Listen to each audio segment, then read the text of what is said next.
Hey everyone, headline. This is a Globe and Mail article. Users face consequences as Facebook struggles to filter hate speech.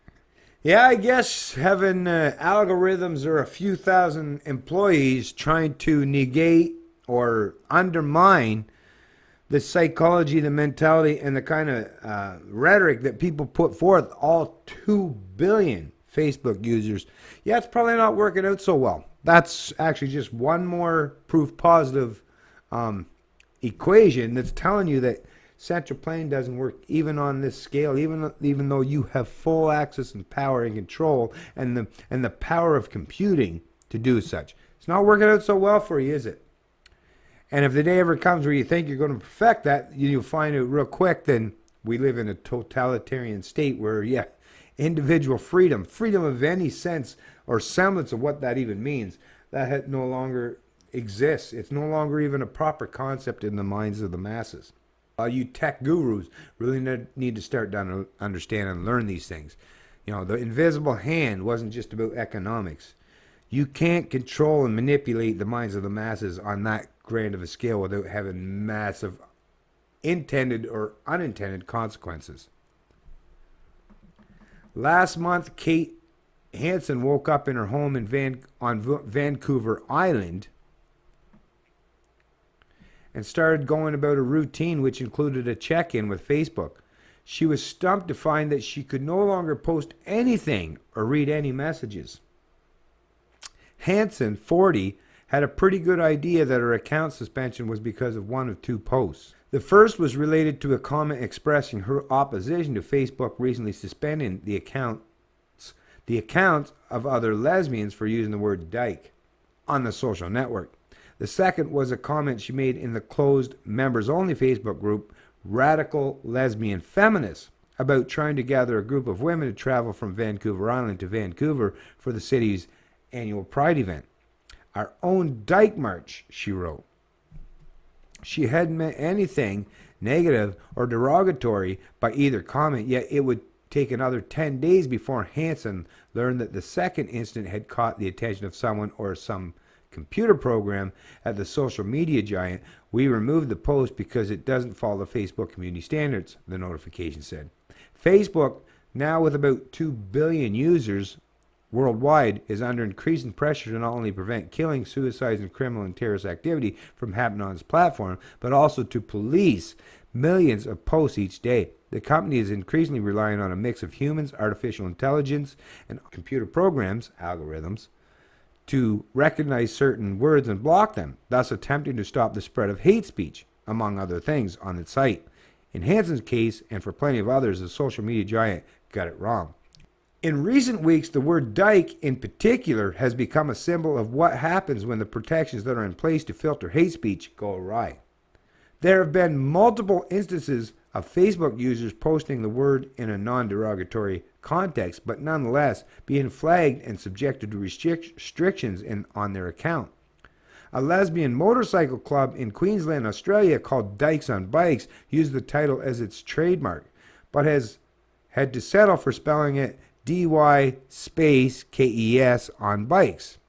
In the United States, partners Liz Waterhouse and Liz Mallet sent Facebook a 51-page document on July 5th that include multiple testimonies and screenshots of accounts where women have been banned from using dyke in an empowering self-referential way. The pair, who are documenting their fight with Facebook through their blog listeningtolesbians.com, also began an online petition that garnered more than 7,200 signatures.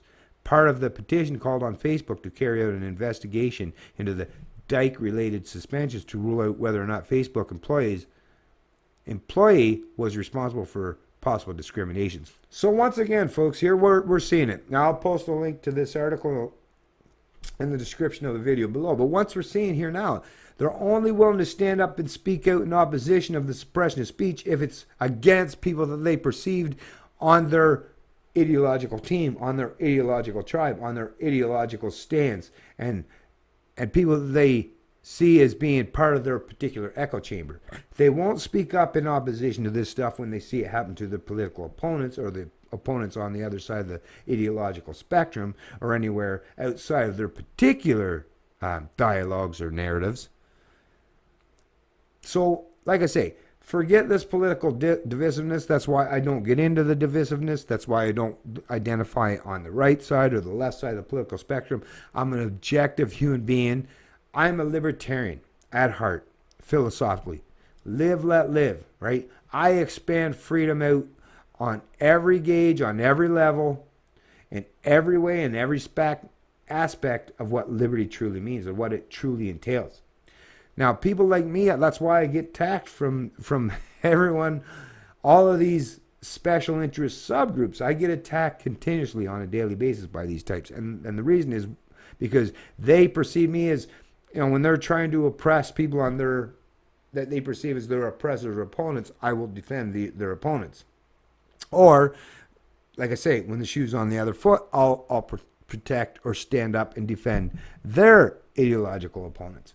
That's why people from both sides of the political spectrum don't like to hear what I got to say, because authoritarians want to become your leaders, your rulers. They don't like for anyone to point out the fact that nobody are your rightful rulers.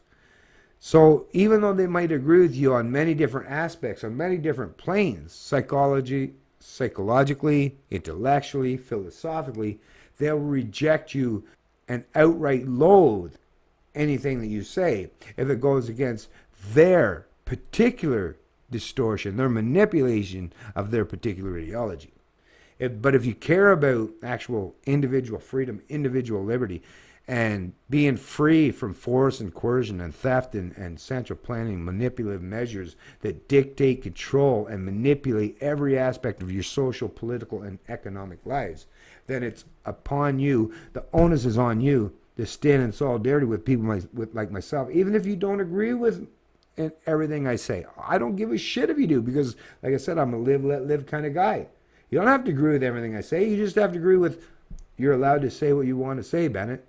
That's all I expect. That's all that I've ever expected, is just, of course, I have the right to speak openly and outright about the things that I care about the most. Whether you agree with me or not, that's secondary in nature. It's a Canadian Libertarian, and I love liberty.